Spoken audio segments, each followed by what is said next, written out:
Welcome to the Dragon's Den. My name is Leo Drake and thank you for spending part of your day with me. Please consider subscribing as it is free. If you enjoy the video, click the like button and ring the notification bell to be notified when I post a new video. In this video, we are doing something different. We are going to compare two similar movies, FX Murder by Illusion and Blowout, in our first ever movie battle.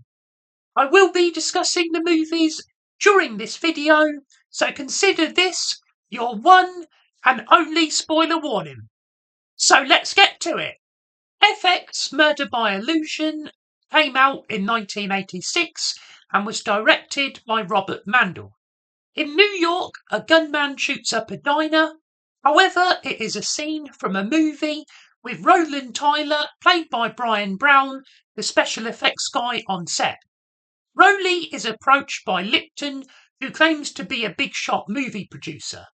They agree to meet the next day at Tyler's place, and Lipton reveals he actually works for the police and wants to hire Rowley for a special job. Nicholas DeFranco is a high-profile witness testifying against the mob. The police want to stage his murder to keep him safe from organised crime. Lipton and his boss Mason offer Roland $30,000. DeFranco goes in Rowley's van to get fitted for prosthetics, and Tyler makes a mask for the staged murder. We learn DeFranco has a pacemaker, and Rowley tells Lipton to leave the gun alone. Mason wants Tyler to be the trigger man to ensure everything goes as planned. Rowley shoots DeFranco in a crowded restaurant and is driven away by Lipton. When Lipton tries to kill Tyler, he fights back and the car crashes. Tyler escapes to a phone booth where he calls Mason. Another man arrives wanting to use the phone, and so Rowley steps out, only for the phone booth and the man to be shot by police officers. Lipton IDs the body of DeFranco as Rowley goes to his girlfriend Ellen's place to lay low. In the morning, Ellen is shot at the window of her apartment and Tyler surprises the gunman.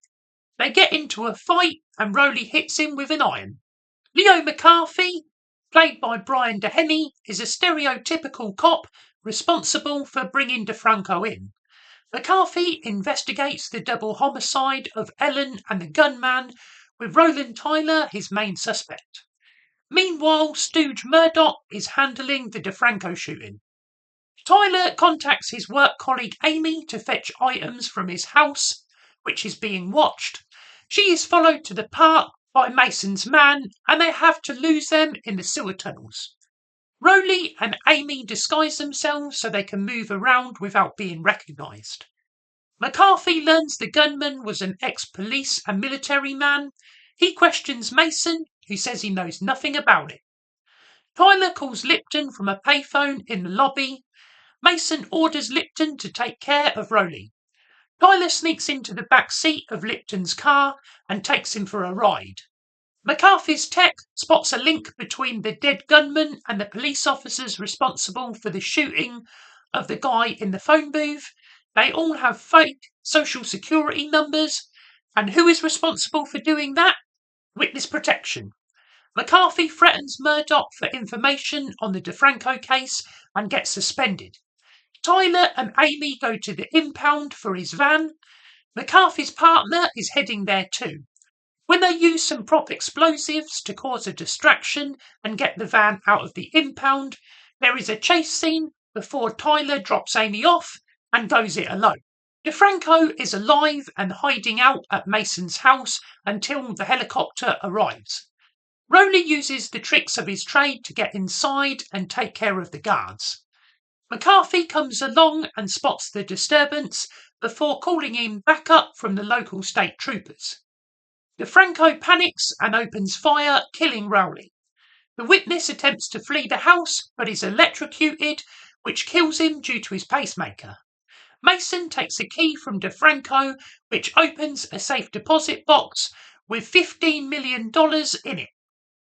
Rowley faked his death and confronts Mason, who tells him that he cannot retrieve the money without him.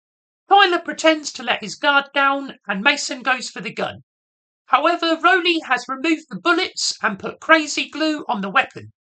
He throws Mason outside where the police shoot Mason down. Rowley fakes his death again, but McCarthy is not fooled. Rowley dresses up as DeFranco and retrieves the money for both himself and McCarthy.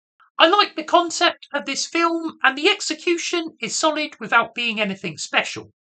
I would say FX is worth watching and I give it 3 out of 5 stars. Blowout from 1981 is directed by Brian De Palma. Jack, played by John Travolta, is a movie sound recordist. He is on a bridge late at night trying to record new sounds for his latest movie when he accidentally captures a car going over a bridge into water. Jack jumps in to rescue the people inside the vehicle. The driver is dead, but he is able to get a female passenger called Sally out. When the police arrive, Jack tells them he heard a bang before the car crashed, but they dismiss it for the blowout of a tyre. At the hospital, Jack learns the dead man was Governor McRyan, a man tipped to be the next president. The police want to cover up the fact Sally was in the car. Jack reluctantly agrees and takes Sally to a motel. Jack listens to his recording from the fateful night, which confirms his belief there was a bang, a gunshot, prior to the tyre blowout. The shooter Burke, who is played by John Lithgow, replaces the tyre in the police impound to cover his tracks. Sally refuses to tell Jack why she was in the car with the governor. Luckily, a local photographer captured the accident on film and sells his pictures to a magazine. Jack uses the photos to go along with his sound recording to play like a movie.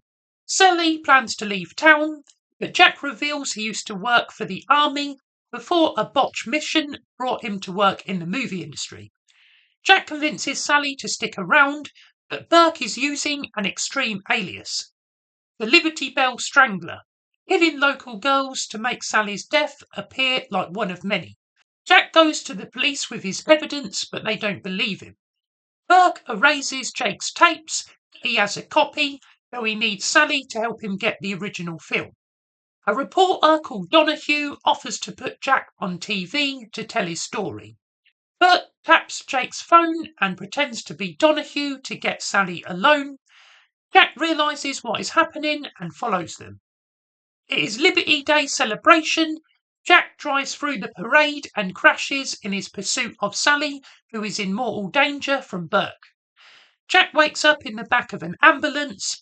He leaves to find Sally, who is killed by Burke during the firework display. Jack kills Burke, but he is too late to save Sally, and without evidence, he cannot expose the conspiracy. Blowout is based on the film Blow Up from 1966. I really like the direction of this movie, and there is a great moment when the fireworks are going off in the background, which produce a really amazing shot. There are several side-by-side or split-frame images which work well and keep the movie feeling fresh. John Travolta gives a very good performance, but John Lithgow really steals the show, despite his limited screen time. I'm gorgeous! I give Blowout 3.5 out of 5 stars. It is the direction and superior performances in Blowout that make it my first movie battle victor. Thank you for watching. Let me know which film you would like me to review on the channel down in the comments below. Blowout was recommended by one of you guys. You never know, your suggestion could end up being a video on the channel. If you haven't already, please subscribe to the channel, give it a like and share it. I'm looking to post a new video every Monday, so be sure to come back for that and click the link on screen to watch another of my videos. Until next time, hoorah!